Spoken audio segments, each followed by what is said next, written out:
Okay, so welcome to the 8th episode of the joeZONE podcast. And today I'm sitting with Bruno, the Major Mukulu. How's it going, Bruno? Yeah, all good, man. All good. We're here at Takedown in Retreat. We're training out of at the moment. Is that right? Yeah, retreat. Yeah, so we're training here. He's training here, and he just finished a hectic rolling session. So, I'm just going to ask him a few questions. Bruno, how did you start MMA? When did you all get started?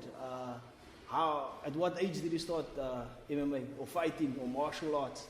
Because it's martial arts, actually, I should say. I've been about, let's say, 12 years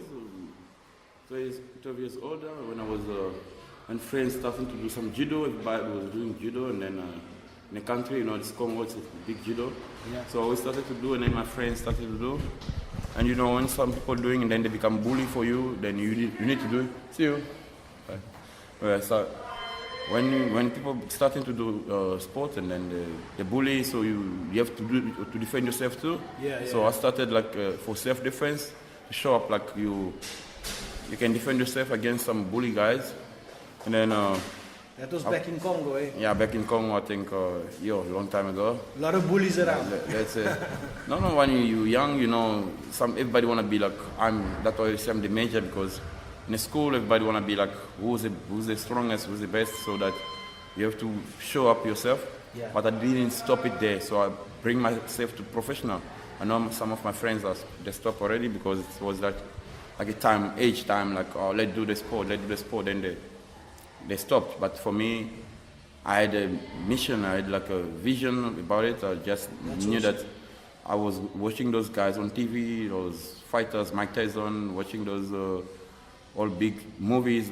I've been interested by Jean-Claude Van Damme movie. That's why I see I'm doing even movies today, because I've been you're an actor as well. I like a movie, and then you watch those guys, and I say, why I want to be there. I want to be in TV. I want people to see what I got in me. So that's awesome. Yeah, so I started in long time ago judo. After judo, I go for Japanese jiu-jitsu, and then so I go for. So you started with judo, boxing. and then you moved to jiu-jitsu. Yeah, and then I do. That was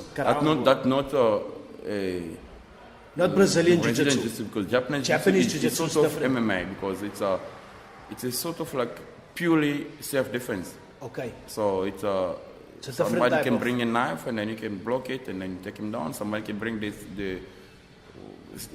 something, so people can be 3 or 4. So just how to defend yourself against 4 guys, 3 guys. Yeah.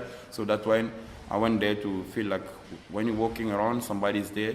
So it's just sort of self-defense. Yes. And then after that, then I moved up to other sort of sport. There's a sport that's called Mukumbusu in Congo. It's a sort of everything also. It's what's the name of that sport? It's like a gorilla, but then Congo. What's it called? Mukumbusu. Mukumbusu. Yeah. Okay, so it's a type of martial. It's like MMA. MMA, because it's sort of gorilla. So that sport is like. Is it like wrestling? It's everything, but it's based on. Counter. Yeah. So we learn how does karate people work? They work like this. Then we go just to do the counter. Okay. We're gonna counter them like this. So how does judo works? They work like this move. So if somebody comes with this move, we're gonna counter this way. So we practice it. So it's a lot of counter. Yeah, so whatever the opponent is whatever. If they're gonna bring boxing, you're gonna counter them. We learn how to counter him. So that was that sport that I'm talking about. That's dope, man. Yeah, it's like a countering sport. So if somebody is a kickboxer, how can you counter him? We just go and then learn. Do they only do that in Congo or other African countries? No, it's a sport purely Congolese. Okay. So it's born there, and it's still there up to now. I'm black belt in that one. Yeah, they're still doing. Okay, so and then I moved to that. I'm black belt in that one. I'm black belt in Japanese jiu-jitsu. I did judo, a lot of judo. So that was all back in Congo, eh? All back in Congo. Okay. And then I came here in South Africa, so I joined Takedown. Which year did you come to South Africa? I came here, I think, 2010. Okay, for the World Cup? World Cup, yeah. World Cup, yeah. And then I found out that there's some more things to do here, so professional fighting, EFC's around, I see, okay. So you joined the one in Tiprawa that time, eh? Yeah, one with Takedown Gary Barrett. Tiprawa. Yeah. Gary Barrett, yeah. Okay, so you sure? I've been with him for 3 years, and then I joined EFC 2013. Okay. My first EFC 23, against 3 custody places. I went through some of your fights, obviously, preparation for the day. So I know you got 8, 4, and 1. Am I right? No, I got 4, 8, and 1. no, not 4. So it's a little bit tricky, but it's almost balanced. Yeah. Okay. So, but I got 14 fights in EFC. This is my 15th. That's a lot of fights. You're like a veteran of the EFC. Like. That's not even enough for me. I wanna have like 100 MMA fights. Okay. I can fight every second week because I'm always there. This is my work. Okay. I'm I understand, living of training people and fighting. So that's all I do. Okay. Yeah. Okay. So your last fight, your last 2 fights, you didn't have much luck in your last 2 fights. Like, what are you doing to get back from that? Like, have you been training differently or been doing anything different, or have you changed camps or anything like that? Yeah, I changed camp, obviously. Okay. And as fighters, we need more support from people. Yeah. We need support. We need sponsors. We need. There's a lot of things that fighters need that the crowd can't see and then the people can't see. So sometimes we're lonely. Sometimes we're struggling mentally. We're struggling. Financially, we're struggling. And I believe you support your family. Yeah, you support your family. So you fight for your family. Yeah, I got twins, babies. They're 6 years now. Yeah, I believe so. Yeah, I got family. So, yeah. And then I've got family in Congo, so that I have to look after my mother. Is your twins here in South Africa? Yeah, they're with me. That's awesome, man, that you get to see them. Yeah. Because that's a good inspiration. Like, I know if I look at my kids, like, they're a good inspiration for me to go to work each day. So if you can look in your twins' eyes each, like, before you must go do your job, which is, I rate like one of the most scariest jobs in the world. Like, I mean, it's not an easy job. It's a tough thing to go fight somebody else in a cage. Yeah. So they said to me like, so like if I can come back again, it's like we're struggling, but people can't see it. But it doesn't matter for people. We need to show what we got. But this is like a message like for some sponsors need to come out there to support us as fighters because it's a sport that we need them. We need support from sponsors mostly. You asked me about the 2 last fights, like let's say no complaint, but it's already passed. But if I can say you can rewatch the fight against Dino Bagatin, I still believe I didn't lose that fight. But you know when you go to judges, they do what they want, so it's gone to Dino. Everybody was like in the Grand West or whatever. In media they say this can't happen. If you go to YouTube, you just type Bruno Mukulu against Dino Bagatin, you can rewatch that fight. You see I didn't lose that fight. But I don't believe you lost that fight. It's been given by the judges. Sometimes politics comes into it. The last one was against that guy. It was short notice, like 2 weeks notice. Okay. And I just fight with my normal weight, in middleweight. But like I say, sometimes we got to choose to take a fight because we need to survive. Yes. But if there are sponsors, we can say, no, I don't take this fight.